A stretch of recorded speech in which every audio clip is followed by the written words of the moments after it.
Saya Samsudin Alimsyah, mari kita bicarakan demokrasi.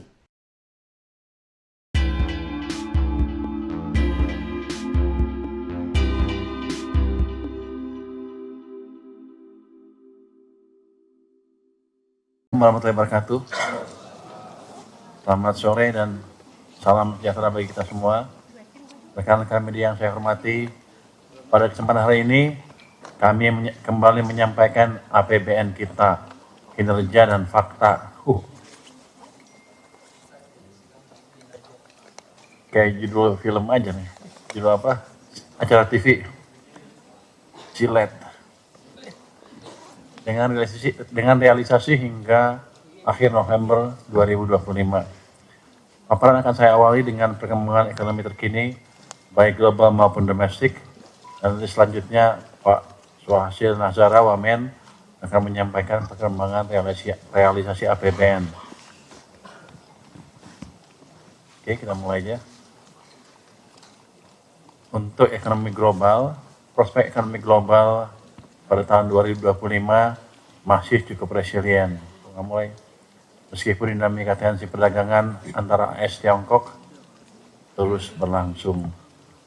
The Fed kembali memangkas suku bunga acuan sebesar 25 basis point, jalan dengan ekspektasi pasar dan pelonggaran kebijakan moneter AS yang diproyeksi akan menunjukkan pertumbuhan global di kisaran 3% sepanjang tahun 2025-2026. Di sisi aktivitas sektor real, PMI manufaktur global hingga bulan November masih bertahan di zona ekspansi dengan sebagian emerging market termasuk Indonesia menunjukkan kinerja manufaktur yang solid.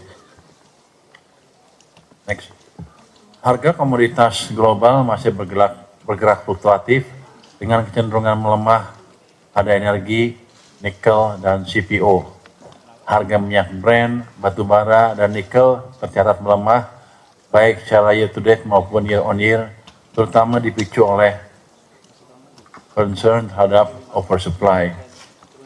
Sementara itu, harga CPO terkontraksi secara year to date sejak Oktober 2025 dipicu oleh peningkatan produksi, namun masih tumbuh 9,8% secara year on year. Sebaliknya, harga tembaga menguat baik year to date maupun year on year, didorong kekhawatiran gangguan pasokan, tarif AS untuk tembaga olahan, serta ekspansi pelonggaran kebijakan moneter Amerika Serikat. Next. Pada tahun 2025, IHSG sempat mengalami penurunan dan bergerak volatile pada semester 1, hingga pada semester 2 IHSG terus mengalami kenaikan. Sementara itu, di pasar obligasi negara, penurunan yield terjadi di banyak negara emerging, sedangkan banyak negara maju justru mengalami kenaikan yield akibat tekanan fiskal yang meningkat. Depresiasi rupiah yang masih relatif lebih moderat dibandingkan dengan sejumlah negara emerging lainnya, seperti India, Turki, dan Argentina. Ini menjadi indikator optimisme para pelaku pasar terhadap perekonomian Indonesia yang terus menguat. Di pasar keuangan domestik, aliran modal asing mulai kembali masuk, ditopang oleh menurunnya ekspektasi pasar atas depresiasi rupiah, serta terjaganya currency risk dan country risk Indonesia pada level yang rendah. Itu Anda lihat kalau resiko depresiasi menurun, di gambar yang paling kiri itu panahnya tuh turun ke bawah terus, jadi itu menunjukkan ekspektasi depresiasinya menurun. Artinya rupiah akan cenderung menguat ke depan. Rendahnya yield spread antara SBN terhadap US Treasury mencerminkan kepercayaan investor terhadap fundamental Indonesia. Kalau kita lihat yang gambar tengah atas tuh, yield spread-nya turun dari 2005 awal 240 basis point, sekarang turun ke 197 basis point. Itu mencerminkan kepercayaan investor meningkat. Pasar saham juga menunjukkan tren net inflow sejak bulan Oktober 2025. Sementara pasar SRBI dan SBN kembali mencatat inflow sejak memasuki bulan Desember. Kinerja IHSG yang ekspansif dan SBN yang positif mencerminkan keyakinan investor terhadap growth story Indonesia yang diperkuat dengan dukungan pemerintah melalui peran fiskal yang lebih aktif. Next. Oh, bisa balik sedikit. Balik sebelumnya. Ini saya tunjukkan tuh SBN yang di bawah kurva yang kanan bawahnya itu ada keterangan tuh SBN tadinya totalnya outflow tapi Desember sudah inflow 2,64 triliun, SRBI Desember sudah inflow 21,17 triliun, saham juga sekarang Desember sudah inflow 3,49 triliun. Jadi sepertinya ada perbalikan kepercayaan investor asing terhadap Indonesia. Jadi ini ya sebelumnya kan turun terus, jadi Desembernya udah balik, jadi kepercayaan kita sudah mulai menguat lagi.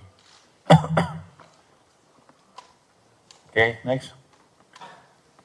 Sementara itu penempatan kas negara sebesar 200 triliun di bank umum diharapkan memperkuat likuiditas sistem keuangan dan sudah memperkuat. Dampaknya telah terlihat dari penurunan signifikan suku bunga deposito yang kami yakin akan segera diikuti oleh penurunan suku bunga kredit lebih signifikan lagi.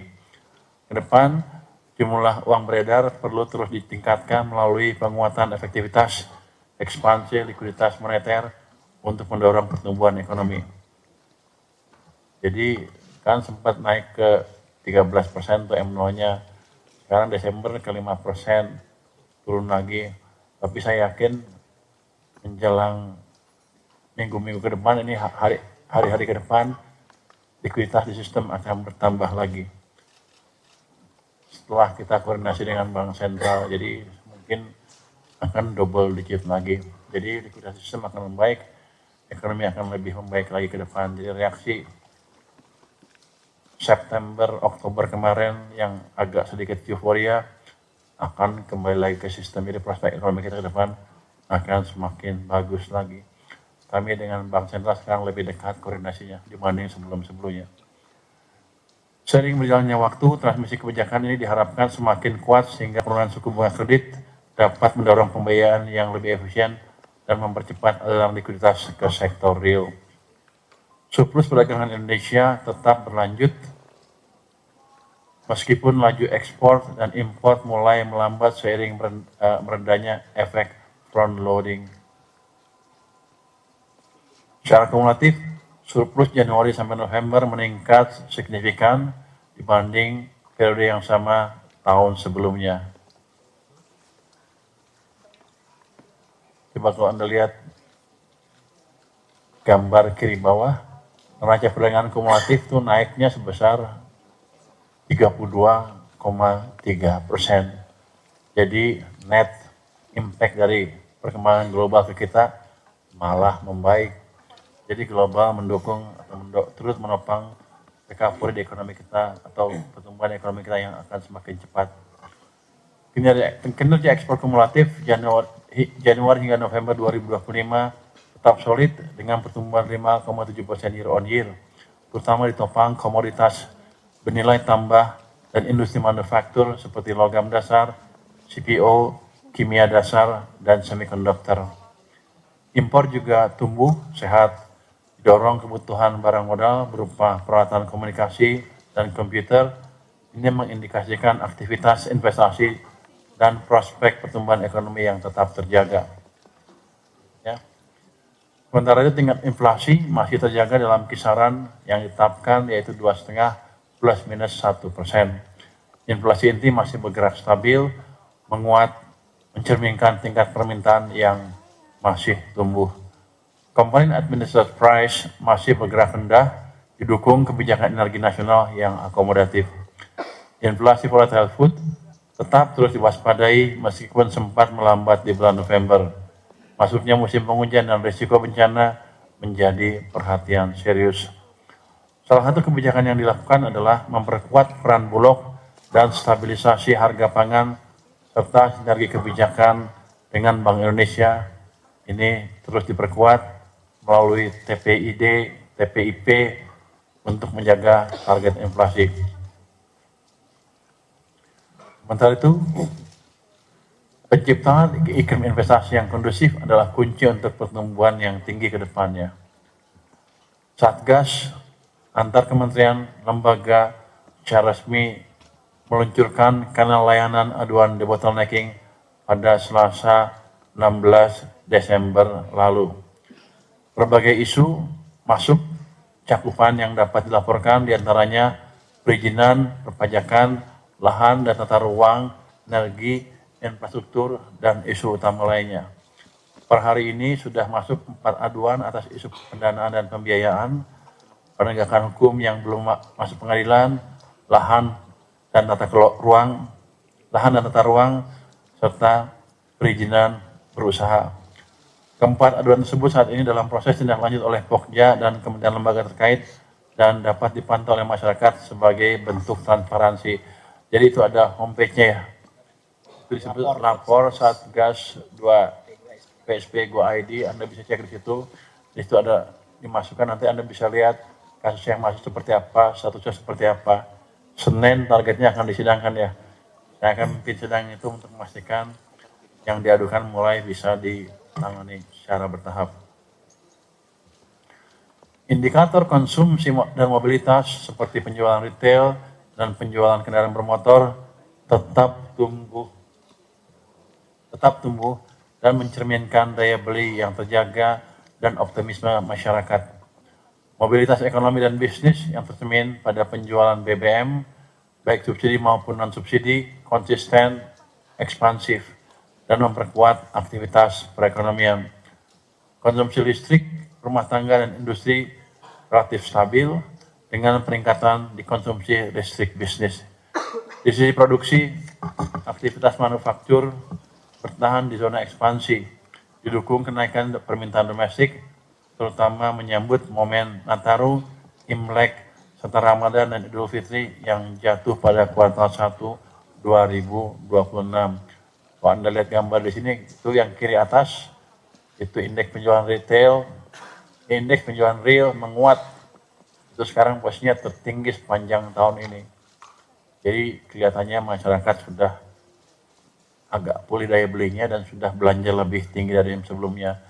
Terus kalau Anda lihat yang bawahnya lagi, yang kanan bawah, PMI itu naik ke level yang tertinggi sepanjang tahun ini mungkin. Artinya produsen juga melihat permintaan naik sehingga mereka meningkatkan rencana produksinya. Itu utama. Jadi ekonomi kita kelihatannya sudah mulai ekspansi mungkin ke arah yang lebih cepat lagi ke depannya. Realisasi asumsi dasar ekonomi makro 2025 hingga November 2025 mencerminkan fondasi ekonomi yang tetap solid. Pertumbuhan ekonomi diproyeksikan tetap kuat dan on track, mendukung target pertumbuhan 2025 sebesar 5,2%. Daya beli masyarakat mendukung konsumsi dengan stimulus ekonomi dan belanja sosial. Investasi tetap positif, diperkuat adanya upaya debottlenecking. Sementara itu, realisasi program prioritas pemerintah antara lain perumahan, DMP, dan MBG masih cukup baik. Belanja negara dipastikan ekspansif dan akseleratif. Surplus neraca perdagangan dipertahankan melalui ekspor, produksi, dan ekspor produk hilirisasi.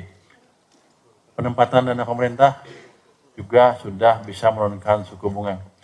Dari sisi risiko, dampak bencana akan dimitigasi dengan baik agar target pertumbuhan 2025 tetap on track. Inflasi berada pada level rendah dan terkendali. Sementara itu, stabilitas nilai tukar rupiah dan penurunan yield SBN mencerminkan ketahanan sektor keuangan domestik. Dalam aspek migas, dinamika harga minyak global dan upaya optimalisasi lifting migas melalui peningkatan investasi dan teknologi menjadi penopang kesinambungan kinerja sektor energi dan ketahanan fiskal ke depan. Hingga 30 November tahun 2025, realisasi APBN menunjukkan kinerja yang tetap terjaga. Pendapatan negara telah mencapai 2.351,5 triliun rupiah atau 82,1% dari outlook, dengan penerimaan perpajakan tetap menjadi kontributor utama. Di sisi belanja, realisasi belanja negara mencapai 2.911,8 triliun rupiah atau 82,5% dari outlook. Ini mencerminkan belanja pemerintah yang terus diarahkan untuk menjaga momentum pertumbuhan ekonomi dan mendukung program prioritas. Dengan perkembangan tersebut, defisit APBN tercatat sebesar 560,3 triliun rupiah atau 2,35% terhadap PDB. Ini masih dalam batas yang terkelola dan sesuai dengan desain APBN kita. Sementara itu, keseimbangan primer mencatat defisit sebesar 82,2 triliun rupiah. Ini menunjukkan pengelolaan fiskal yang tetap prudent di tengah berbagai tantangan global. Nanti sebelum kita serahkan ke Paswa, ini pasti teman-teman nanya pajak gimana sih, apa yang kita perbaiki di pajak. Pajak untuk Kortek sudah bisa kita perbaiki dan sekarang sudah berjalan dengan baik. Tapi tetap aja mungkin ke depan akan kita perbaiki kalau ada ketidaksempurnaan yang ada. Tapi kemarin kita sudah tes dengan berapa? 60.000 orang login sekaligus di Kortek dan Korteknya bisa berjalan dengan baik. Mungkin Pak Bimo bisa menjelaskan sedikit tentang Kortek statusnya seperti apa sekarang.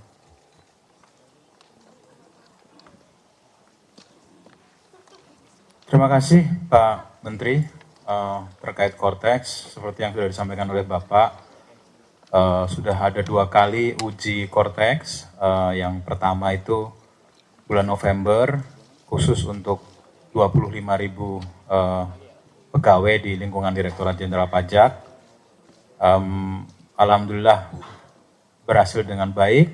Memang ada sedikit delay dalam proses di awal saja, tetapi semuanya bisa terkendali. Kemudian yang terakhir, tanggal 10 Desember kemarin, kami menguji dengan mohon izin 50.000 karyawan di seluruh Kementerian Keuangan.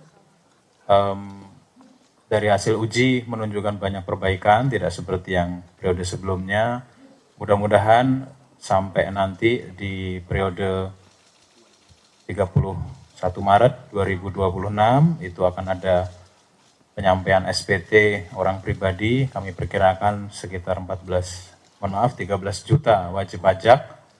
Itu akan insya Allah bisa berjalan dengan baik. Kemudian seperti yang sudah dilakukan di tahun 2025, penyampaian SPT untuk wajib pajak korporasi atau badan itu juga akan dilakukan dengan sama gitu di akhir periode dari Januari sampai 30 April tahun 2026. Adapun total aktivasi akun di Kortex per kemarin sudah sekitar 7,5 juta. Saya lihat dulu angka validnya.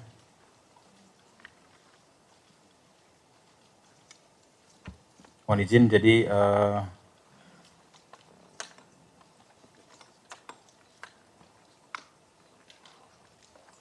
jumlah wajib pajak yang wajib lapor SPT tahun 2024 ada 14,9 juta. WP yang sudah aktivasi akun sejumlah 7,7 juta. Kemudian dengan persentase 51,66%.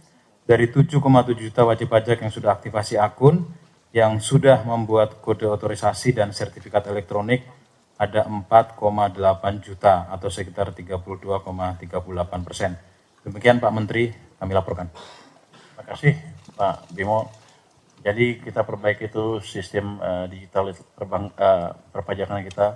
Saya harap tahun depan kita akan lebih efisien dalam pengumpulan pajak dengan target yang bisa lebih tinggi lagi. Ada satu lagi yang ingin saya update sebelum masuk ke Paswa hasil, yaitu kepabianan dan cukai. Bea Cukai sekarang lebih aktif melakukan razia dan pemeriksaan, dan mereka sudah hampir sulit disogok lagi. Jadi penangkapannya semakin besar dan semakin besar. Ini ada rangkaian penindakan terbesar. Ini akan dapat 11 juta batang rokok ilegal. Ini ada 3 orang tersangka WNA ditangkap oleh Bea Cukai di Bandara Soekarno-Hatta. Jadi pada tanggal 11 Desember 2025, Bea Cukai Atambua bersama Kanwil Bea Cukai Bali, NTB, dan NTT bersinergi dengan Imigrasi Atambua, Polres Belu, dan Polres Timur Tengah Utara telah melakukan penindakan terhadap peredaran barang cukai kena rokok berupa rokok ilegal dengan jumlah 11 juta tadi, 11 juta batang. Penindakan ini merupakan hasil kerja intelijen dan tindak lanjut atas informasi masyarakat terkait dugaan peredaran rokok ilegal di wilayah perbatasan. Berdasarkan hasil pengembangan, petugas menemukan lokasi penimbunan lain berupa gudang di Kamenveru, Kabupaten Timur Tengah Utara. Dari gudang itu terdapat 1.100 karton rokok merek Marlboro dan Marlboro Gold yang diduga dilekati pita cukai palsu. Sebelumnya terdapat diamankan juga 138.160 batang rokok ilegal. Total keseluruhan barang bukti dari rangkaian penindakan ini mencapai kurang lebih 11 juta batang rokok ilegal. Dalam pengembangan kasus ini, PPNS DJBC menetapkan 3 orang warga negara asing atau WNA sebagai tersangka. Penangkapan dilakukan secara sinergis di boarding lounge keberangkatan luar negeri Bandara Soekarno-Hatta saat ketiganya akan meninggalkan Indonesia. Saat ini ketiga tersangka telah dilakukan penahanan di Rutan Salemba cabang kantor pusat DJBC serta telah dilakukan koordinasi dengan kedutaan besar negaranya di Indonesia. Jadi ke depan hal-hal seperti ini akan semakin ditingkatkan dan saya yakin hasilnya akan semakin besar lagi. Pak Dirjen, ada tambahan nggak? Ada tambahan nggak?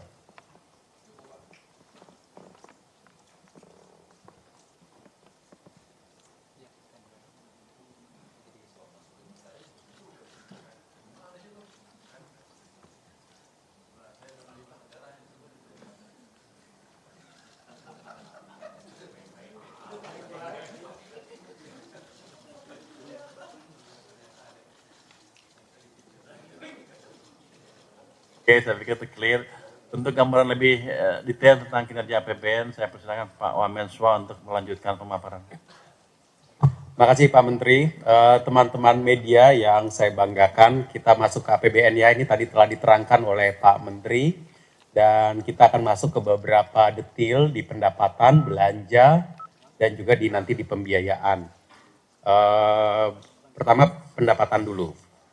Pendapatan kita, kalau dilihat ya 2.351,5 triliun. Ini adalah 82% dari outlook yang kita sudah sampaikan di LAPSEM.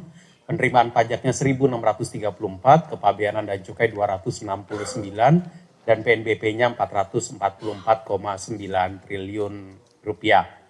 Persentasenya ada, kita lihat sekarang khusus untuk yang penerimaan pajak, apa yang terjadi dengan penerimaan pajak kita. Saya sengaja sampaikan realisasi bruto yang atas dan realisasi yang neto yang bawah. Selisih antara bruto dan neto adalah namanya restitusi pajak, selisihnya. Yang betul-betul ada cash-nya, artinya yang cash-nya masuk ke kas negara adalah yang neto. Nah, kita lihat perbandingan antara kolom yang bulan lalu kami sampaikan kolom Oktober 2025, itu yang kita sampaikan di APBN kita bulan lalu, dan kolom terakhir adalah yang November 2025. Apa yang bisa langsung kita lihat, saya mau sampaikan langsung bahwa di bulan November 2025, progres atau kinerja dari pengumpulan pajak kita membaik dibandingkan hasil atau capaian pada akhir bulan Oktober yang lalu. Coba kita lihat yang bruto. Di bruto tadinya kalau di bulan Oktober itu negatif growth-nya ada 2 poin, yaitu PPh orang pribadi dan PPh 21 dan juga untuk PPN PPNBM. Tapi PPN dan PPNBM di akhir November sudah tumbuh positif meskipun masih kecil tumbuhnya. Ya, dan kita berharap di bulan Desember ini PPN dan PPNBM akan tumbuh lebih kuat lagi di akhir bulan Desember. PPN dan PPNBM itu adalah denyut nadi perekonomian. Kenapa? Karena pajak pertambahan nilai PPN itu dibayarkan kalau ada transaksi. Kalau tidak ada transaksi, tidak ada PPN-nya. Jadi kalau PPN-nya sudah tumbuh positif, berarti transaksi sudah tumbuh positif. Ini adalah denyut nadi perekonomian kita yang kita ukur lewat pajak pertambahan nilai. Namun PPN dan PPNBM ini ada restitusinya. Nah, restitusinya membuat pertumbuhannya sebenarnya masih negatif. Jadi kita lihat yang di bawah. Setelah restitusi, PPN dan PPNBM itu masih tumbuh negatif. Di akhir bulan November tumbuh negatif 6,6% dibandingkan November 2024. Kalau dibandingkan dengan Oktober itu tumbuh negatifnya 10,3%. Jadi ada perbaikan, namun kita tetap berharap bahwa di Desember ini akan terjadi perbaikan yang lebih baik lagi. Kalau kita lihat untuk PPh badan di November ini kita lihat di brutonya positif, seperti halnya bulan lalu, tapi secara neto juga ada restitusi, sehingga dia masih juga negatif. Namun kita berharap akan terjadi perbaikan nanti kalau yang angka paling bawah yaitu pajak lainnya yang neto ada 186,3 triliun penerimaan pajak lainnya yang nantinya akan dikategorikan dia masuk ke bagian PPh atau PPN. Ini adalah fitur yang ada di dalam korteks kita, jadi wajib pajak itu bisa membayar terlebih dahulu, lalu kemudian nanti diofisialkan pembayarannya itu, kategorinya diofisialkan setelah dia menyampaikan SPT pajaknya masing-masing. Jadi ini kita akan lihat bagaimana perkembangannya. Secara total kalau dilihat langsung saja pajak neto per bulan di sebelah kanan bawah itu, bulan November itu secara man on man di bulan November garis hijau paling kanan, secara man on man akhir bulan November sudah tumbuh 2,5%. Kalau dilihat di akhir Oktober kemarin, secara neto baru tumbuh 0,7, bulan sebelumnya baru tumbuh 1%, bahkan di bulan Agustus terjadi pertumbuhan negatif untuk total pajak neto. Tapi sekarang akhir bulan November pajak netonya sudah menjadi pertumbuhan 2,5%. Ini adalah rekap dari pajak kita, dan dengan tadi telah disampaikan juga tentang korteks, moga-moga ini akan terus membaik ke depan sejalan dengan perbaikan gerak ekonomi juga yang tadi disampaikan oleh Pak Menteri. Termasuk PMI-nya tadi udah naik ke 53, ini juga bagus. Slide berikutnya adalah penerimaan kepabeanan dan cukai. Telah dikumpulkan 269,4 triliun, yang merupakan 89,3% dari APBN, yang berarti ini pertumbuhan penerimaan kepabeanan cukai tumbuh 4,5%. Kalau mau melihat perkembangan penerimaan bulannya, bisa dilihat di sebelah kanan atas. Cukainya sendiri 198,2 triliun, ini tumbuh 2,8% dibandingkan tahun lalu. Bea keluar 26,3 triliun, ini sudah hampir 6 kali lipat dari target APBN. Target APBN-nya hanya sekitar 4 triliunan kalau saya nggak salah bea keluar itu. Dan tumbuhnya adalah didorong karena kenaikan harga CPO dan juga volume ekspor dari sawit. Dan juga kebijakan ekspor konsentrat tembaga sudah memberikan hasil. Kita nanti ada beberapa kebijakan bea keluar yang akan segera berlaku di mulai tahun 2026. Bea masuk 44,9 triliun, Ini lebih rendah dibandingkan tahun lalu, kontraksinya 5,8% karena penurunan biaya masuk dari komoditas pangan dan juga utilisasi free trade agreement. Yang dari komoditas pangan itu karena 2024 kita impor beras cukup banyak. Tahun ini kita tidak impor beras. Tapi tolong dilihat sebelah kiri bawah. Sebelah kiri bawah adalah jumlah penindakan untuk yang terutama rokok ilegal. 17.641 kali penindakan telah dilakukan. Dan ini menghasilkan 1 miliar juta batang rokok ilegal.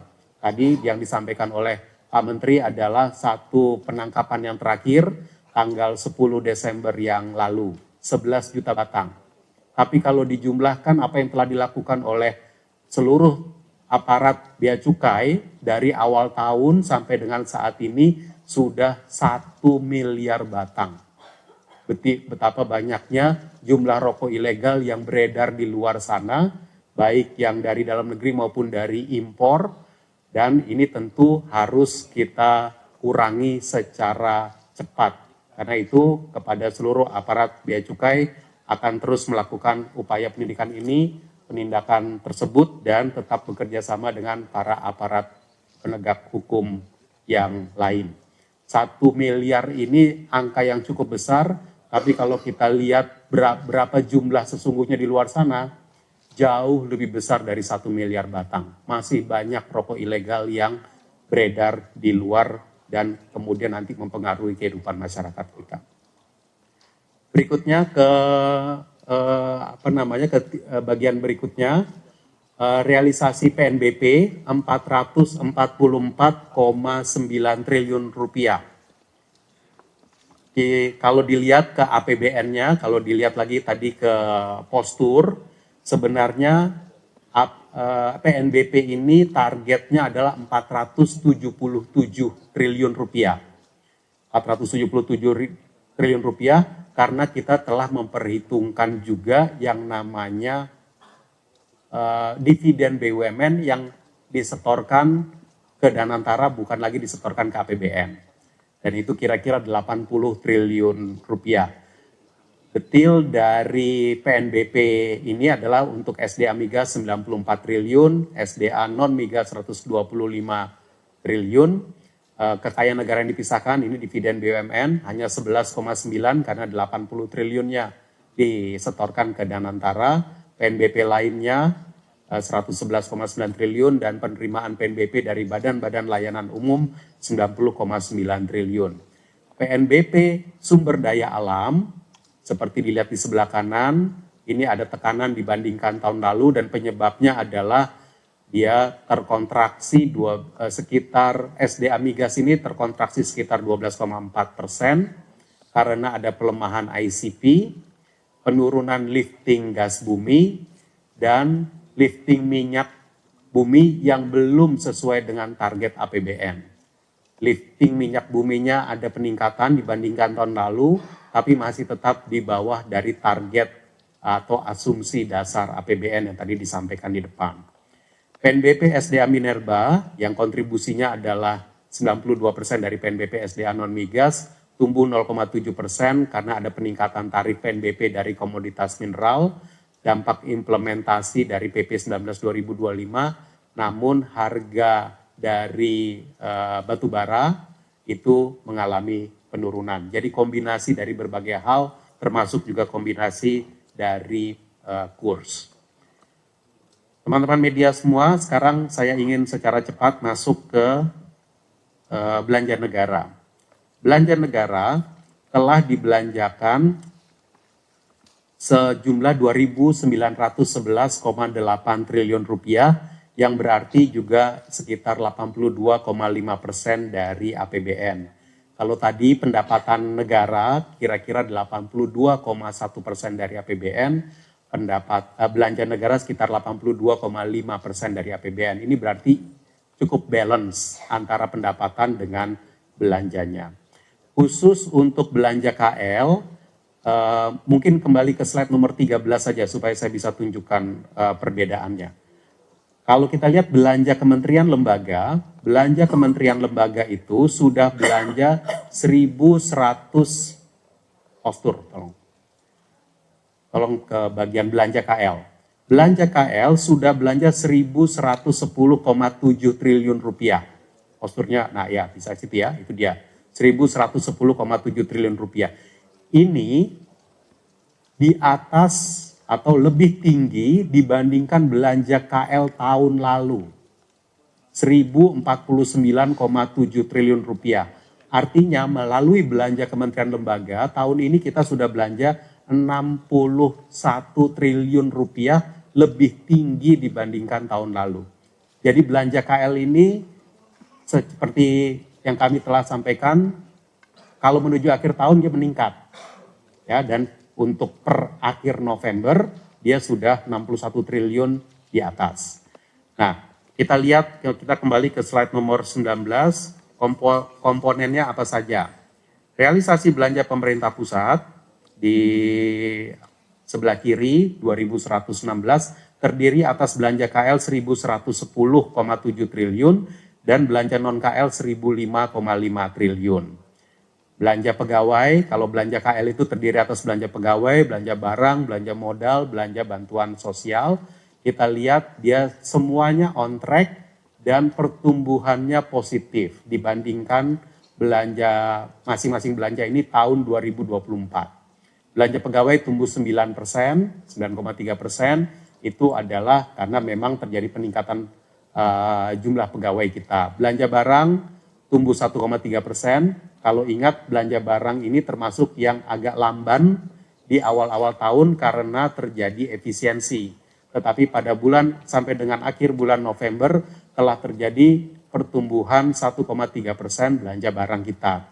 Belanja modal kita juga tumbuh 1,8% dibandingkan tahun lalu dan belanja bantuan sosial kita sudah tumbuh 19,2%. Cukup tinggi karena pemerintah terus menyalurkan stimulus-stimulus fiskal untuk membantu konsumsi dan daya beli masyarakat. Maka belanja bansos kita tumbuh 19,2%. Belanja KL kita yang utama adalah pembayaran pensiun, ini sifatnya on track dan kita lihat termasuk menyediakan kenaikan pembayaran pensiun terhadap 100.000 orang pensiunan baru. Ini terus dibayar dari APBN-nya. Slide berikut saya ingin mengupdate mengenai realisasi penyaluran barang yang harganya disubsidi. Ibu Bapak semua, teman-teman media, subsidi dan kompensasi sampai dengan akhir November telah kita bayarkan 345,1 triliun.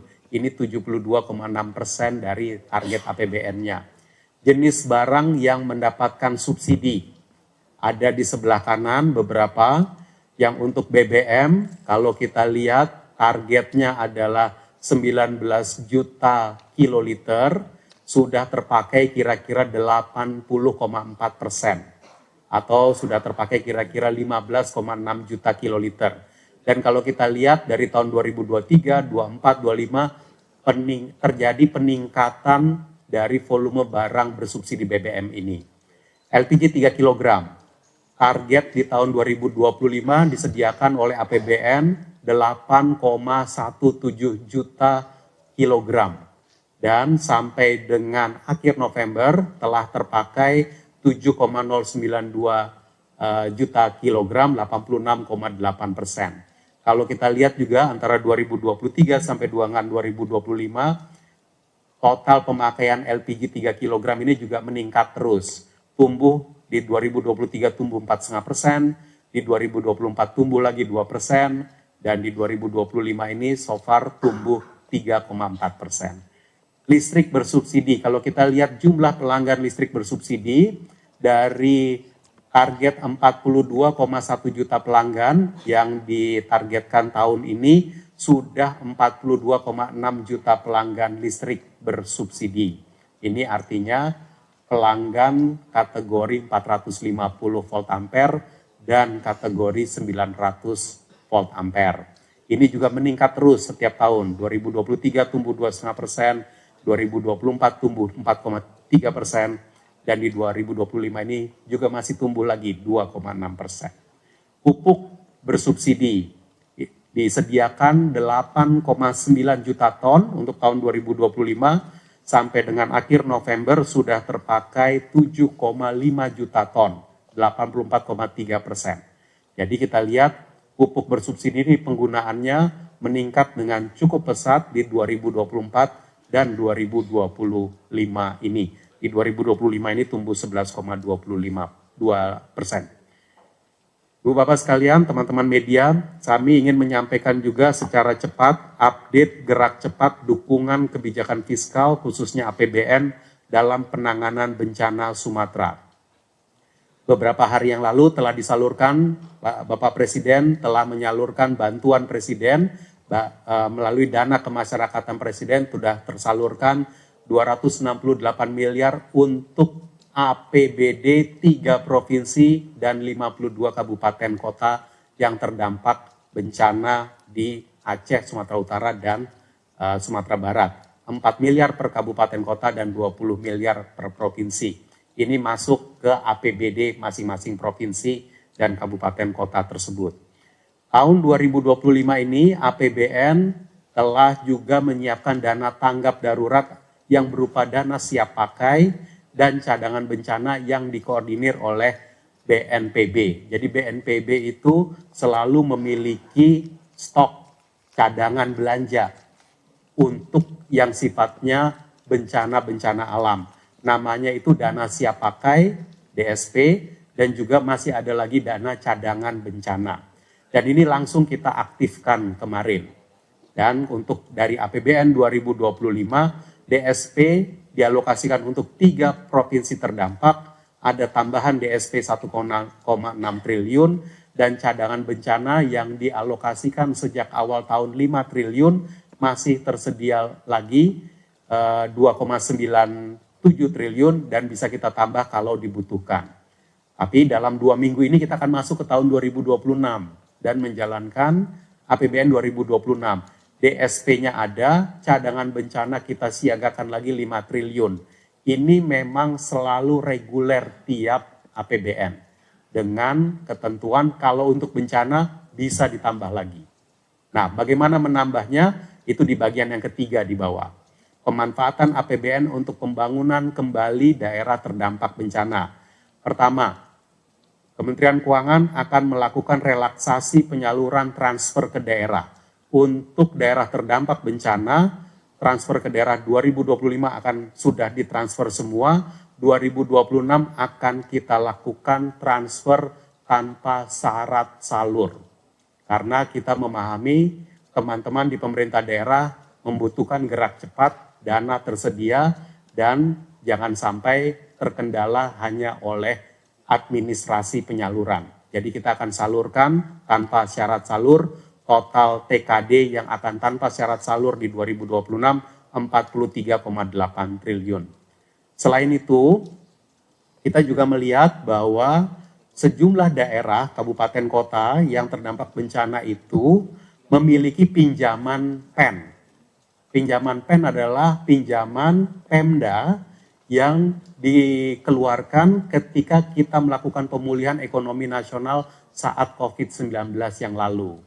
Pinjaman ini banyak yang digunakan untuk membangun infrastruktur. Karena itu kita akan melakukan assessment, melihat infrastrukturnya. Kalau infrastrukturnya masih bisa dipakai, kita siap untuk memberikan restrukturisasi pinjaman. Diperpanjang tenornya dan dikurangi cicilannya. Tapi kalau infrastrukturnya sudah rusak berat, bahkan kalau sudah terdampak longsor kemudian sudah sama sekali tidak bisa dipakai, maka kita bisa melakukan penghapusan atas pinjaman tersebut sehingga tidak menjadi beban pemerintah daerah. Nah, tapi supaya tata kelolanya baik, maka akan dilakukan assessment. Dan kita akan bekerja sama meminta BPKP dan juga melihat kepada Pemda untuk melakukan assessment seperti apa kondisi infrastruktur tersebut. Kemudian juga APBN akan melakukan percepatan klaim asuransi barang milik negara oleh sejumlah KL yang telah mengasuransikan barang milik negaranya. Jadi teman-teman media, sejumlah kementerian dan lembaga mengasuransikan barang milik negara mereka, dan sebagian dari barang milik negara itu ada yang di daerah bencana. Jadi kalau BMN-nya itu diasuransikan kepada perusahaan asuransi, maka dan sekarang terkena bencana, maka itu harusnya bisa kita klaim asuransinya. Uang klaimnya kita pakai untuk membangun kembali. Nah, Menteri Keuangan, Pak Menteri telah mengeluarkan surat edaran dari Menteri Keuangan kepada KL-KL ini supaya segera mengidentifikasi dan melakukan percepatan pengajuan klaim asuransi BMN bagi kementerian lembaga yang telah mengasuransikan BMN-nya. Sekaligus melakukan koordinasi dengan OJK agar relaksasi percepatan klaim asuransi BMN ini bisa dilakukan. Ini adalah pembelajaran yang baik untuk kita karena ke depan harusnya barang milik negara itu kita asuransikan. Kalau sampai ada bencana yang tidak kita inginkan, maka kita resiko-resiko kita sebagian bisa tercover oleh asuransi. Kemudian selain itu juga di tahun 2026 kita akan siap melakukan penyaluran pooling fund bencana yang saat ini dikelola oleh Badan Pengelola Dana Lingkungan Hidup. Itu nanti ada tata kelolanya, kita akan segera lakukan sehingga kita bisa memperkuat APBN untuk membangun kembali. Untuk keseluruhan 2026 atau keseluruhan estimasi kebutuhannya 51 triliun. Kita akan melakukan ini dengan berbagai macam sumber. Satu, Pak Menteri telah mengatakan ada reprioritisasi 2026. Pemanfaatan alokasi belanja yang tidak perlu. Dan karena itu 2026 kita temukan. Dan kita akan alokasikan untuk memenuhi kebutuhan pembangunan kembali daerah bencana. Ada pemanfaatan anggaran infrastruktur KL. Ada sejumlah impres infrastruktur 2026 yang telah kita alokasikan dalam APBN 2026. Ini juga akan kita minta kepada Kementerian PU, Kementerian Perhubungan, dan kementerian lain yang menjalankan impres agar memprioritaskan daerah bencana, pembangunan kembali daerah bencana di 2026. Jadi dukungan fiskal ini dari berbagai macam sudut, dari berbagai macam angle, tapi kita koordinasikan semua karena untuk menangani daerah bencana ini. Teman-teman media semua, saya masuk ke slide berikutnya yaitu tentang realisasi transfer ke daerah. Realisasi TKD di akhir November adalah 795,6 triliun. Kalau kita lihat lagi, nanti teman-teman media bisa melihat lagi tabel postur di depan. Target penyaluran transfer ke daerah adalah 864 triliun. Dan saat ini telah ditransfer 795. Kalau kita lihat, kita bandingkan dengan Oktober bulan lalu, transfernya adalah 713,4. Berarti selama bulan November saja telah dilakukan transfer 82 triliun ke seluruh pemerintah daerah di Indonesia. Kalau kita lihat komponennya, komponen yang paling tinggi pertumbuhannya adalah untuk dana bagi hasil dan juga untuk dana alokasi khusus non-fisik, DAK non-fisik. Nah, kalau kita pasangkan dengan realisasi belanja APBD di akhir November adalah 922,5 triliun. Pada akhir November. Pada akhir Oktober bulan lalu, belanjanya Pemda itu baru 808,5 triliun. Berarti selama bulan November saja, Pemda telah belanja 114 triliun. Yang memang belanja ini lebih tinggi dibandingkan angka transfer selama bulan November. Yang tadi saya sebut 82 triliun. Karena itu kita bisa lihat di stok saldo rekening Pemda terjadi penurunan.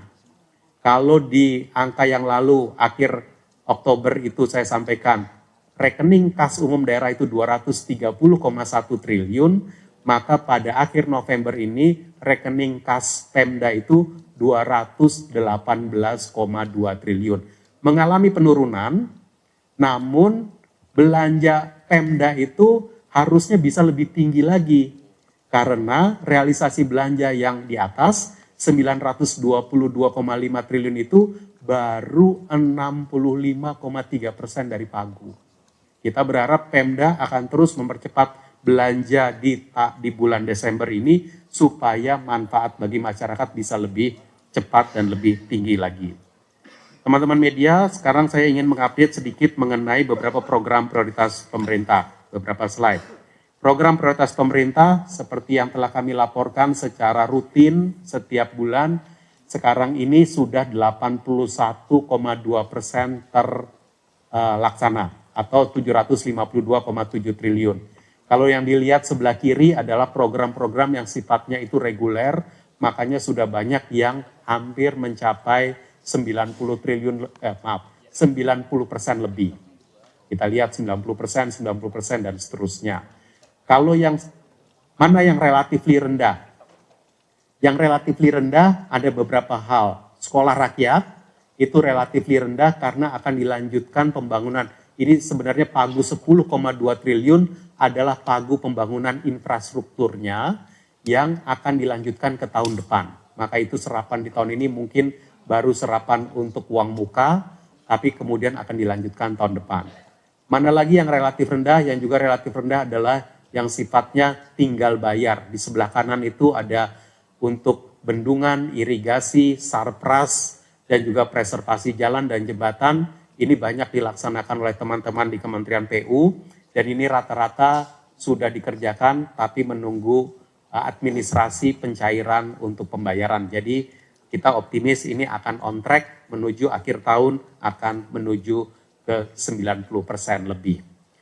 Berikutnya, slide berikutnya, update yang selalu kami sampaikan juga, makan bergizi gratis, MBG, sampai dengan 15 Desember sudah 52,9 triliun, atau 74,6% dari anggaran di APBN yang sebesar 71 triliun rupiah. Saat ini penerimanya sudah 50,7 juta penerima dari 82,9 juta target. Ini luar biasa, memberi makan anak-anak kita 50,7 juta anak, siswa dan ibu hamil dan yang menerima makan bergizi gratis setiap hari. Dilaksanakan oleh 17.555 SPPG dan sudah menyerap 741.985 pekerja. Kredit usaha rakyat, ini juga kami update sejak beberapa bulan yang lalu. Saat ini realisasi penyaluran KUR sudah mencapai 250,8 triliun rupiah. Ini kreditnya, total kreditnya. 87,7% dari pagu. Pagunya 286 triliun. Nah, KUR ini dia diterima oleh 4,2 juta debitur dan para debitur KUR ini membayar bunganya 6% saja. Sementara selisih bunganya dibayar oleh APBN. Saat ini sampai dengan akhir November realisasi subsidi bunga KUR sudah dibayar oleh APBN mencapai 26 triliun rupiah. Dan tentu ini akan bergulir terus dan untuk pembayaran tagihan subsidi ini akan terus kita lakukan sesuai dengan realisasi dari KUR-nya itu sendiri. Khusus untuk KUR, ini juga telah diumumkan beberapa hari yang lalu insentif KUR untuk bencana Sumatera. Penanganan KUR debitur terdampak bencana sesuai arahan Bapak Presiden ada di dalam fase 1 pemetaan. Kita segera memetakan, saat ini sedang berjalan, dampak debitur KUR. Fase kedua, penghapusan kewajiban bagi usaha yang tidak bisa lanjut, relaksasi bagi debitur lain, relaksasinya bisa tenornya, bisa grace periodnya atau suplesi, lalu subsidi bunga, subsidi marginnya 0% di tahun 2026 dan 3% 2027. Fase 3, relaksasi bagi debitur KUR yang baru dengan bunga 0 dan di 2026 dan bunga 3% di 2027, grace periodnya diberikan dan pelonggaran syarat KUR.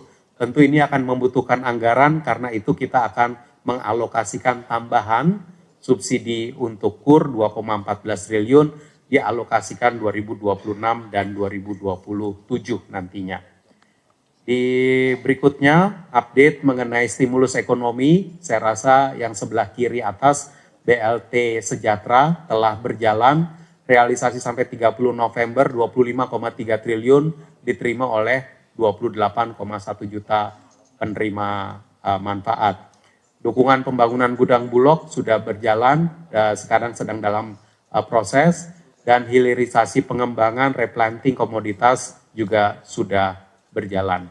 Khusus program magang, kalau bulan lalu mungkin di APBN kita menyampaikan batch 1 sudah diterima 13.000 orang, saat ini kita juga sudah mencatat penerimaan batch 2 59.512 orang, dan batch 3 jumlah peserta 24.908 orang. Totalnya 97.972 orang, berarti untuk program magang di tahun 2025 yang kita sediakan untuk 100.000 program, 100.000 peserta magang sudah terpenuhi, sudah sangat dekat dengan 100.000 alokasi.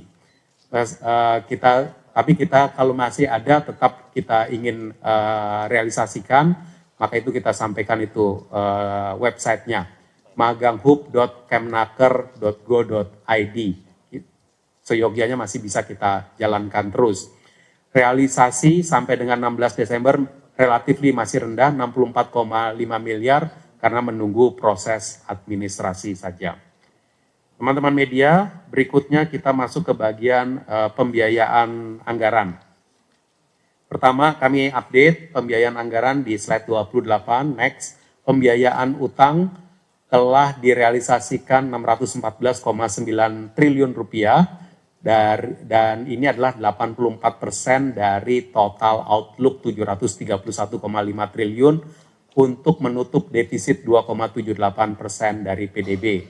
Seperti yang tadi disampaikan di depan, saat ini defisitnya adalah 2,35% dari PDB, namun APBN sesuai dengan laporan semester di DPR kemarin, kita perkirakan defisitnya 2,78% dari PDB. Jadi defisit saat ini 2,35% dari PDB itu on track. Biasanya soalnya suka pakai, disebutnya katanya pakai itu tekor. Ini on track menuju desain dari APBN. Okay. Dan pada pertemuan di LAPSEM yang lalu, pemerintah juga telah mendapatkan persetujuan penggunaan saldo anggaran lebih, SAL, 85,6 triliun yang telah disetujui DPR untuk membantu pengurangan penerbitan SBN kita. Pemenuhan pembiayaan ini terkendali melalui berbagai macam langkah antisipatif, pre-funding, ketersediaan cash memadai, serta active cash and debt management, termasuk penempatan dana 200 triliun di perbankan umum. Selanjutnya, seperti yang telah kita update juga, pemerintah terus bersinergi dengan secara solid dengan Bank Indonesia untuk menangani debt switch untuk pembiayaan SBN yang ketika itu kita terbitkan saat COVID yang telah jatuh tempo. SBN yang kita terbitkan pada saat COVID yang lalu, ada yang jatuh tempo 2025, 2026, 2027, 2028. Untuk yang jatuh tempo ini, kita bekerja sama dengan BI untuk melakukan debt switching.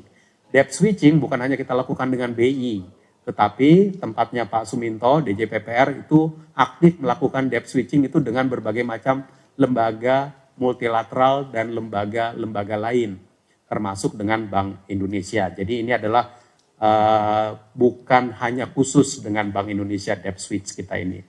Dan kita lihat bahwa pasar keuangan dalam tren membaik, dukungan pembiayaan makin efisien. Slide berikut sebenarnya tidak banyak berbeda dengan slide yang disampaikan oleh Pak Menteri tadi, yaitu country risk Indonesia itu terus menurun, yang sebelah kiri.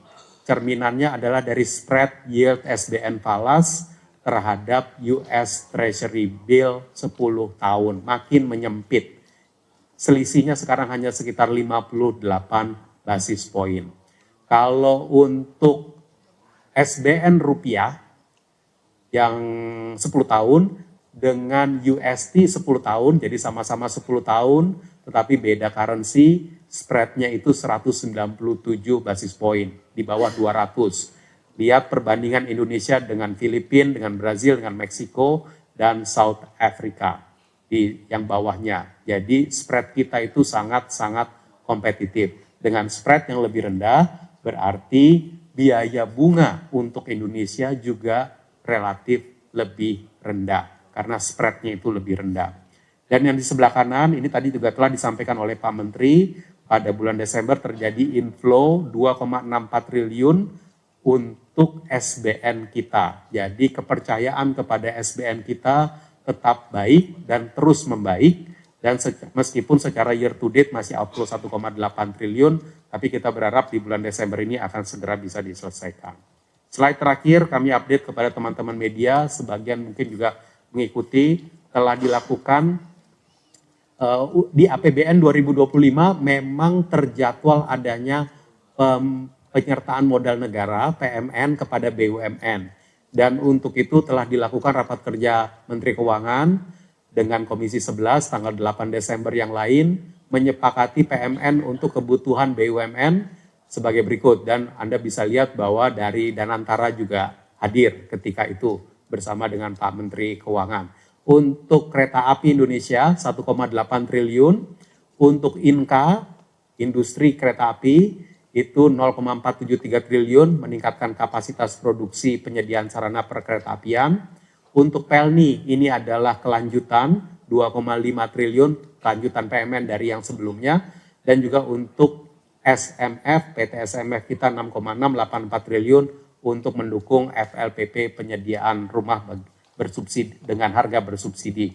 Moga-moga dengan persetujuan DPR ini bisa kita selesaikan dan PMN ini kita selesaikan, kita bayarkan pada bulan Desember ini. Demikian Pak Menteri, teman-teman media, update detail dari APBN kita, dan saya kembalikan kepada Pak Menteri untuk penutupnya. Terima kasih Pak. Terima kasih Pak Wamen. Sebagai penutup, kami menegaskan bahwa pertumbuhan ekonomi nasional tetap terjaga kuat dan berkesinambungan. Kinerja positif berbagai sektor, percepatan belanja negara, serta optimalisasi penerimaan terus kami dorong untuk menjaga ruang fiskal yang sehat dan responsif. APBN akan terus kami kelola sebagai instrumen utama stabilisasi dan akselerasi pertumbuhan, memastikan program-program prioritas berjalan efektif sekaligus memperkuat perlindungan masyarakat. Di tengah tambahan kebutuhan belanja akhir tahun, termasuk penanganan bencana di Sumatera, APBN tetap berada dalam kondisi yang manageable, sehat, dan adaptif. Demikian update kami untuk APBN di bulan sampai November ya, di bulan Desember 2025. Terima kasih. Sekarang kita masuk sesi tanya jawab ya. Karena udah ada di sini, saya langsung jawab.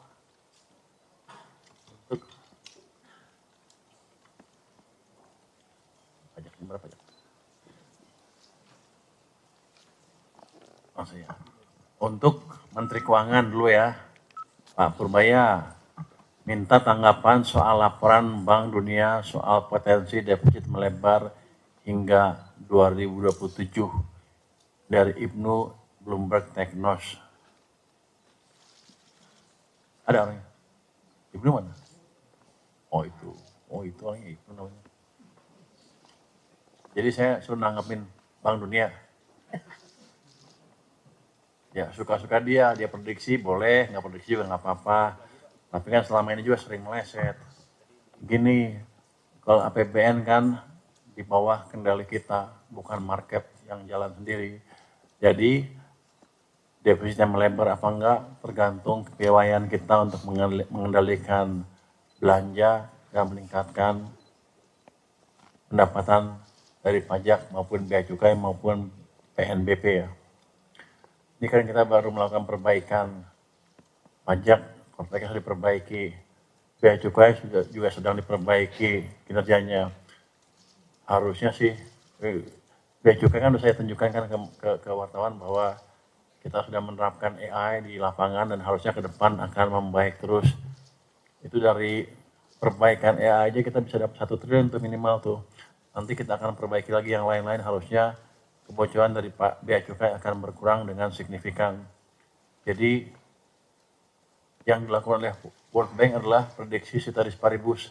Dalam keadaan seperti sekarang, nggak ada apa-apa, nggak ada perbaikan, ya gitulah kalau prediksi makroekonomi gitu. Berdasarkan past behavior dari sistemnya. Padahal kan kita sedang berubah. Dan satu lagi, belanja juga kita kendalikan. Artinya bisa aja melebar, bisa aja enggak, tergantung kebutuhan kita. Tapi saya yakin kita akan kendalikan di level yang masih berkesinambungan ke depannya. Jadi Mas Ibnu, nggak usah terlalu khawatir. Ada Paswa, ada Pak Luki, ada Pak ini, kamu siapa? Febrio, ada Pak Bimo, ada Pak Jaka, ada Pak Prima, bahkan Pak Askolani siap mengendalikan anggaran supaya tetap berkesinambungan. Jadi Anda jangan terlalu percaya World Bank. Kenapa Anda referensi World Bank lagi? Yang ngomong gitu ya. Selalu senang World Bank kali. Yang kedua, Pak Purbaya, proyeksi ekonomi sampai akhir tahun berapa pertumbuhannya? Untuk tahun 2026 bagaimana? Ini dari AP Kumparan ya, malu. Wah, di situ. 2026 kita perkirakan masih belum berubah di 5,2. 2025 sorry. 2025 triwulan keempat itu 5,5 lebih sepanjang tahun 2000. Jadi di atas 5,5% ya di triwulan keempat tahun 2025 sampai akhir tahun kira-kira 5,2% untuk 2025. Untuk 2026 kita prediksi 5,4% sesuai dengan APBN-nya. Tapi gini, saya kan sedang hidupkan semua mesin ekonomi. Fiskal udah mulai jalan, moneter udah semakin sinkron, iklim investasi akan diperbaiki. Saya tetap melihat 6% bukan angka yang mustahil untuk tahun 2020 walaupun asumsi kita di 5,4%. Yang ketiga, Pak Purbaya, dengan banyaknya program KL yang mulai di tahun ini, apakah ada penyesuaian atau merubah anggaran di tahun depan dari tiap kontan? Maksud apa? Maksudnya apa? Maksud apa? Tahun ini? Ya, meleset dikit kali. Tapi karena ada penyesuaian yang diperlukan untuk macam-macam kebijakan kita ya. Tapi enggak bila kita bilang meleset, bahkan akhir tahun ini belanjanya semakin giat tuh kementerian lembaganya. Artinya mereka sudah lebih siap untuk membelanjakan ke anggarannya tahun depan. Jadi kita nggak ngubah APBN-nya berdasarkan apa yang ada sekarang. Saya pikir mereka sudah lebih siap dibanding sebelum-sebelumnya. Ya, terus terang kita agak keteteran tuh. Karena mereka minta duit terus. Jadi kita agak kendalikan sedikit. Jadi dari situ menunjukkan bahwa mereka lebih siap dibanding sebelumnya. Apalagi mereka takut kalau nggak bisa belanja, saya potong anggarannya. Jadi tahun depan mereka pasti akan lebih baik. Jadi kita belum adjust APBN yang ada sekarang. Yang keempat, Pak Menkyu, Satgas P2SP Pokja di Bataging sudah menampung berapa banyak pengaduan dari pelaku terkait apa saja bagaimana langkah Pokja setelah ini. Jadi sejak 2 hari launching sudah ada 4 pengaduan dari pelaku di berbagai bisnis ya. Isunya adalah pembiayaan, perizinan, perdagangan. Langkahnya apa? Senin depan akan kita mulai panggil yang ngadu dan yang terlibat pemerintahnya ya. Kita adukan 2 sisi dan kita akan pecahkan masalahnya secepatnya. Dari di situ nanti saya akan ikut sidang yang mimpin sidang gue ya. Saya akan mimpin sidang di situ. Ya pengadilan lah, pengadilan kecil supaya itu beres. Kan saya sudah bilang, saya udah sebagai hakim saya tingkatnya udah tinggi, udah setingkat Abu Nawas. Nah cerita itu kan, tapi memang betul-betul, jadi kita akan seriusin. Ini langkah pertama untuk melihat kendala real yang dihadapi oleh pelaku bisnis dan kita deteksi sekaligus problem regulasi apa yang bisa kita perbaiki. Terus kelima, Pak Menkyu, mohon update sudah berapa tunggakan pajak di 200 WP terbesar yang berhasil ditagih hingga hari ini dari Lola DDTC. Berapa? 14, 15? Berapa triliun? Sudah ada 13,44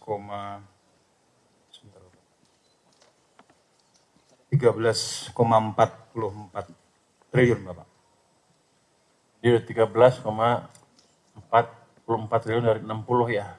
Iya, jadi kalau relatif dibanding 30 November itu ada kenaikan membayar pajak yang membayar atau mengangsur dari 109 ke 120 Bapak di posisi per 15 Desember. Kalau dari angka naik Jadi gini, 1,1. itu sebagian cicil, sebagiannya masih minta diskusi lah. Tapi yang jelas target 60T pasti lambat laun akan tercapai. Mereka tahu kita serius ngejar itu. Yang ke-6, Pak Menkyu, berapa outlook devisa APBN 2025 terkini? Apa masih sesuai outlook 2,78 persen PDB atau lebih lebar? Ini masih kita hitung karena angka masih bergerak terus.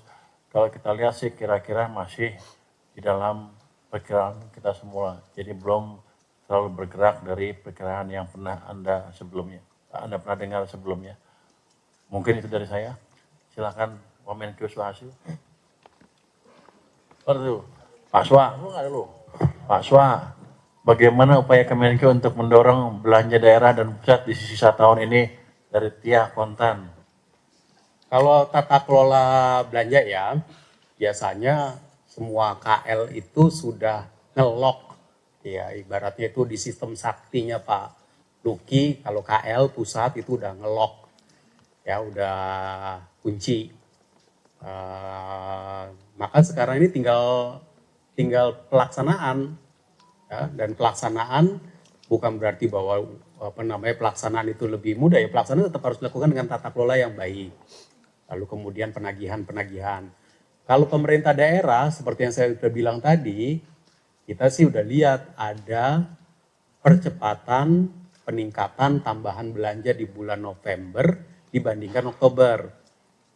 Tapi kalau dari sisi ketersediaan cash di daerah masih banyak sekali. Nah tentu nggak semua daerah sama, tapi kita berharap bahwa daerah akan segera menyelesaikan belanja di bulan Desember ini. Nah bulan Desember ini karena menuju tutup tahun yang paling penting adalah menjaga tata kelola dan menyiapkan laporan-laporan keuangan baik pusat maupun daerah karena kita akan melakukan tutup buku, menerbitkan laporan keuangan dan harus siap untuk diaudit oleh BPK. Saya rasa ini pesan kepada seluruh KL dan juga pemerintah daerah. Saya rasa demikian Pak Menteri. Terima kasih Pak Wamen. Pak DJSF. Siap. Terima kasih Pak Menteri, mohon izin. Ini pertanyaan tentang RPP DHE, kapan keluar? Ini prosesnya sudah selesai harmonisasi, sedang proses penetapan pengundangan itu di Setnek. Tadi ada yang nanya ini dari Stefano Reuters, apakah batas nominal ekspor yang terkena kewajiban tetap 250.000? Jawabannya iya, jadi tetap batasnya itu adalah 250.000. Lalu apakah ini akan berisiko bagi bank swasta? Jawabannya tidak, karena DHE itu pertama dasar berpikirnya adalah konstitusi, pasal 33. Jadi ini adalah sumber daya alam Indonesia.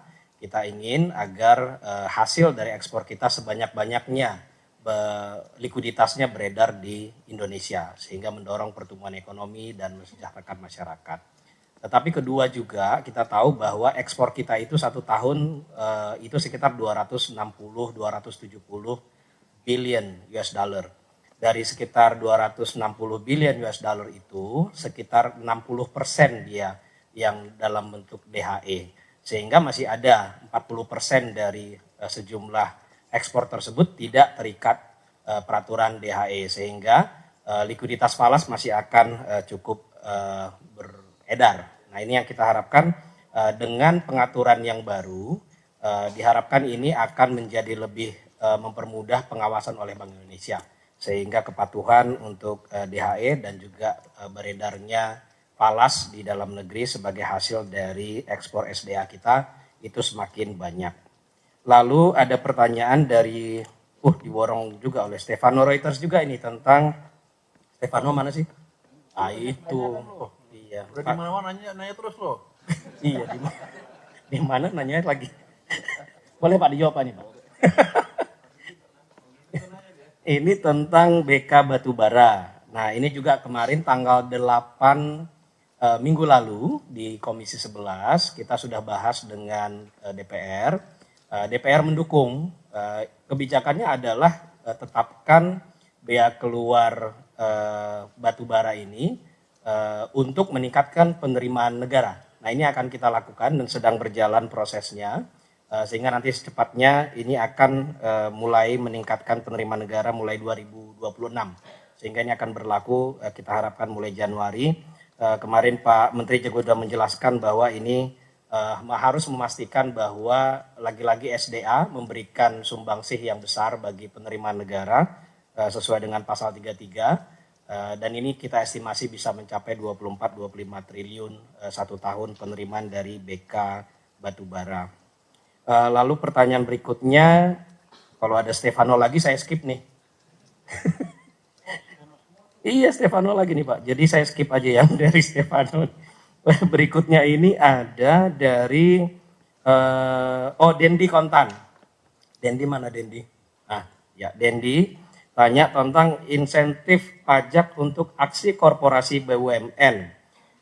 Sebenarnya aksi korporasi BUMN itu yang mereka butuhkan adalah supaya terjadi kemudahan ketika mereka melakukan merger, terutama ini adalah konsolidasi supaya tesnya itu adalah tercipta value added extra ketika mereka melakukan konsolidasi.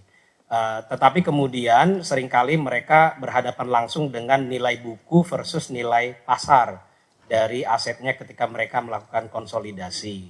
Nah, dalam hal ini yang biasanya sering terjadi adalah capital gain. Nah, dengan capital gain yang ada capital gain tax-nya, itu seringkali menjadi hambatan bagi mereka. Nah, ini sudah ada PMK-nya sebenarnya penggunaan nilai buku. Nah, jadi ini sebenarnya bukan insentif, ini adalah memastikan mereka tetap membayar pajak sesuai dengan capital gain tersebut, cuma kita berikan pengaturan supaya tidak langsung dibayarkan di satu tahun di satu hari tersebut sehingga kita spread sesuai dengan depresiasinya ke depan. Nah, akan tetapi kita juga melihat ada banyak permintaan dari BUMN dan juga Danantara dalam hal ini. Intinya tidak ada perlakuan perpajakan yang berbeda antara BUMN dengan perusahaan korporasi lain karena BUMN dan khususnya Danantara sekarang ini adalah komersil. Kita harapkan mereka menciptakan value added lebih banyak. Kalau ada kebutuhan untuk konsolidasi, nanti kita akan dukung secepatnya supaya mereka bisa menghasilkan nilai tambah yang lebih besar, lebih cepat. Mungkin itu Pak Menteri, terima kasih Pak. Saya tambahkan yang terakhir yang Pak Febrio bilang soal insentif pajak untuk aksi korporasi, mungkin nggak akan kita kasih.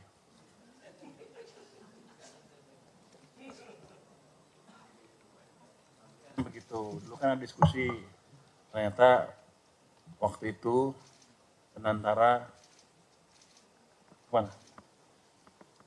agak itu ada sisi komersial di situ, jadi kita akan cek assess sesuai dengan kondisi secara komersial aja gitu.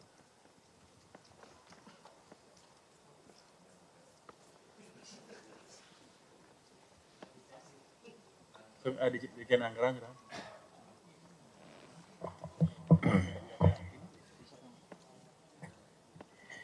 Terima kasih Pak Menteri, teman-teman media, selamat sore semua, Assalamualaikum warahmatullahi wabarakatuh. Ini melanjutkan saja tadi dari penjelasan yang disampaikan oleh Pak Menteri maupun Pak Wamen, sekaligus tadi menjawab beberapa pertanyaan. Kalau di list saya ini ada 3 pertanyaan nih di sini. Ini dari yang gampang dulu dari Grace. Wah, mana Grace nih? Katanya, pertanyaannya, mengapa sampai saat ini Perpres Rencana APBN belum terbit? Kapan akan diterbitkan? itu sudah diterbitkan, nomornya Perpres 118 tahun 2025, tapi mungkin belum dipublish karena masih proses pengundangan kayaknya. Tapi sudah diterbitkan, itulah sebagai dasar tadi penerbitan DIPA kita buat 2026, sorry. Udah Perpres 118. Perpres 118 ininya, Grace. Dan itu supaya dasar tadi, makanya DIPA itu udah jalan semua. Teman-teman KL itu semua sudah bisa sekarang mulai melakukan misalnya pra-lelang misalnya, itu sudah bisa penyiapan gaji untuk 1 Januari 2026 sudah bisa dilakukan karena tadi sudah terbit DIPA-nya tadi. Kemudian juga ada pertanyaan dari Lola nih. Mbak Lola. Dalam 1 tahun apa saja fokus belanja pemerintah, bagaimana strategi untuk mengoptimalkan belanja? Tadi disampaikan Pak Wamen, saya melengkapi saja. Pertama, gimana pun juga nih akhir tahun nih tinggal 2 minggu lagi. Ternyata dihitung tinggal 7 hari kerja lagi nih Pak Menteri. Itu kita tetap fokus bagaimana menyelesaikan berbagai program prioritas pemerintah dan presiden. Itu yang coba kita dorong terus. Tapi kita juga selalu melihat, menjaga spirit dari Impres 1, di mana untuk belanja-belanja yang tidak perlu, belanja-belanja yang tidak efisien, itu yang tetap kita jaga. Jadi bukan hanya sekedar menghabiskan anggaran, tapi juga kita memastikan anggaran itu tetap dibelanjakan sesuai dengan seproduktif mungkin, seefektif mungkin, seefisien mungkin.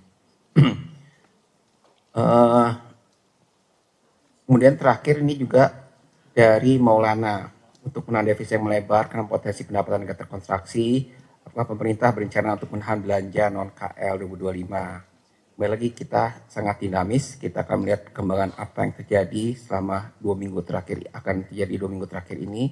Mungkin dari situ nanti akan kita putuskan akan seperti apa. Mungkin demikian Pak Menteri. Masih Pak Luki, Pak Dirjen Pajak. Terima kasih Pak Menteri. Ada lumayan ada pertanyaan banyak nih Pak. Banyak amat, 12 loh. Tapi ada beberapa yang Pilih sama yang Pak. pendek-pendek aja. Ini kayaknya sekalian aja Pak izin bahas. Bahaya. Jadi ada 5 pertanyaan terkait dengan ini Pak. Ijon Pak, kayaknya pada senang reboisasi ini Pak. Atau mungkin green economy gitu. Jadi perlu diluruskan, ini ada pertanyaan dari Mas Wildan, Mas Dendi, Mbak Trian, Mas Reza. Dari DDTC, Kontan, IDN, dan IKI. Jadi ini harus diluruskan bahwa dinamisasi pajak itu sesuai dengan ketentuan pasal 25 ayat 6 Undang-Undang Pajak Penghasilan. Ini prinsipnya angsuran bulanan PPh pasal 25 itu yang dibayar sendiri oleh wajib pajak didasarkan pada kinerja Y-1, jadi tahun sebelumnya. Nah, makanya ketika di tahun berjalan itu Direktorat Jenderal Pajak diberikan kewenangan untuk menyesuaikan besaran angsuran tersebut dalam rangka penyesuaian terhadap adanya penghasilan-penghasilan yang berbeda polanya dengan tahun yang sebelumnya atau beberapa penghasilan yang sifatnya itu penghasilan yang tidak teratur. Kemudian apabila ada perubahan kegiatan usaha atau perubahan size usaha dan juga peningkatan bisnis dari wajib pajak. Nah, hal ini dimaksudkan supaya angsuran wajib pajak di dalam tahun yang berjalan ini sedapat mungkin bisa diupayakan mendekati jumlah pajak yang memang seharusnya terutang di akhir tahun. Konteksnya apa?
tahun. Terima kasih Pak Menteri. Terima kasih Pak Dirjen. Direktorat Jenderal Perimbangan Keuangan.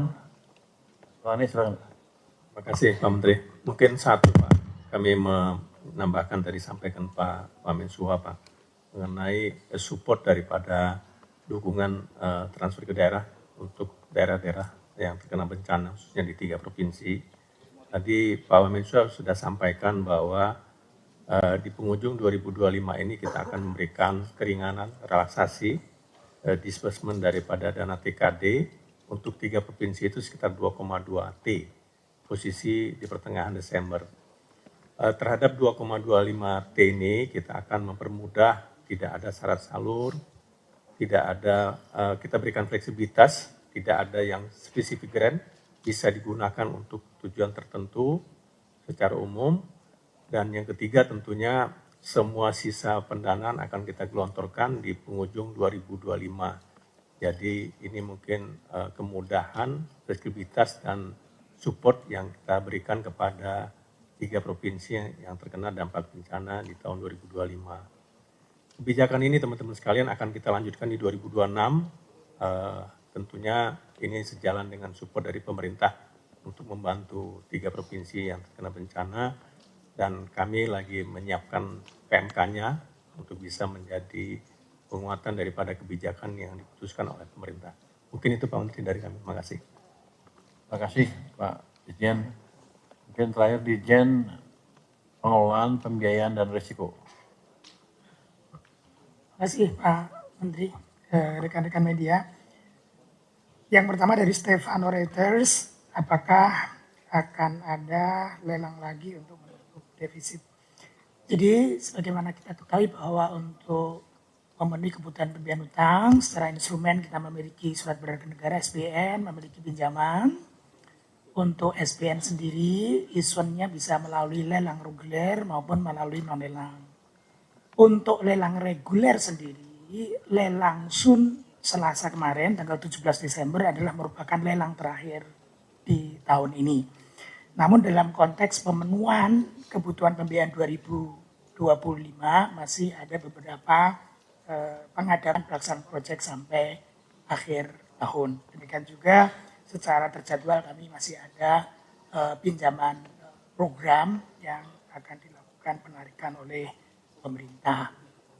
Sebagaimana tadi disampaikan oleh Pak Menteri dan Pak Wamen, meskipun secara outlook defisit APBN dalam lapsem melebar ke 2,78% PDB dari APBN original 2,53%, namun tidak menyebabkan kebutuhan pembiayaan utang yang lebih besar karena pemerintah telah mendapatkan izin dari DPR untuk menggunakan saldo anggaran lebih sebesar 85,6 triliun. Sehingga sampai saat ini pengadaan pembiayaan utang on track untuk memenuhi kebutuhan APBN tahun anggaran 2025. Yang kedua dari Dendi Kontan, tolong update posisi rasio utang pemerintah saat ini apakah masih aman. Kami secara reguler memperbaharui publikasi statistik utang secara kuartalan dan akhir kuartal 3, meaning akhir September, utang pemerintah outstanding sebesar 9.408 triliun itu setara dengan 40,3% dari PDB. Which is ini level yang cukup rendah dibandingkan banyak peer maupun negara-negara secara global. Dan tentu ini juga dalam level yang masih aman. Kemudian yang ketiga dari AV Kumparan, bagaimana strategi penerbitan utang di tahun 2026. Pembiayaan utang dilakukan yang pertama untuk memenuhi kebutuhan pembiayaan APBN secara efisien. Efisien meaning dari sisi biaya minimal, dari sisi risiko acceptable, terkelola, terkendali. Kemudian juga kedua dengan mempertahankan portofolio utang yang optimal, yang terkelola risikonya, baik terkait dengan risiko pasar, pergerakan bunga, pergerakan kurs, maupun dari sisi refinancing risk. Sehingga strategi pembiayaan utang tahun 2026 ingin memastikan tidak saja terpenuhi kebutuhan pembiayaan utang secara efisien, tetapi juga portofolio utang akan tetap optimal. Oleh karena itu, dari sisi komposisi utang, dari sisi tenor, average time to maturity, dari sisi timing, akan betul-betul kami refleksikan kepada dua main objektif ini. Terpenuhinya kebutuhan pembiayaan secara efisien dan dapat dibentuknya portofolio utang yang optimal. Kira-kira demikian secara umum strategi pembiayaan utang 2020. Demikian Pak Menteri, terima kasih. Terima kasih Pak Minto. Masih mau bicara lagi? Oke, saya tanya deh. Coba sebutkan, ceritakan strategi penerbitan SPN Anda. Terima kasih Pak Menteri. Jadi dari sisi SPN tentu kita punya tenor yang lebih dari 1 tahun yang disebut dengan seri ON atau seri PBS dan yang di bawah 1 tahun SPN, SPNS. Sejak triwulan keempat 2025 kami meningkatkan penerbitan SPN. Tujuannya adalah untuk mengembangkan pasar uang, pendalaman pasar dan sekaligus membangun manajemen kas pemerintah yang lebih efisien. Ya, sehingga ke depan dalam hal ini tahun 2026 kami akan meningkatkan penerbitan SPN, SPNS dengan tenor di bawah 1 tahun, termasuk kami sudah mulai melengkapi tenornya. Sejak kuartal 4 2025, 1 bulan, 3 bulan, 6 bulan, 9 bulan, 12 bulan cukup lengkap, sehingga dari sisi pemerintah memiliki fleksibilitas yang lebih baik untuk pemenuhan kebutuhan pembiayaan dan manajemen cash yang efisien dengan saldo kas yang efisien. Pada saat yang bersamaan market memiliki instrumen yang lengkap yang dibutuhkan oleh investors, khususnya SPN, SPNS juga untuk strategi treasury operation dari investors kita. Demikian Pak Menteri.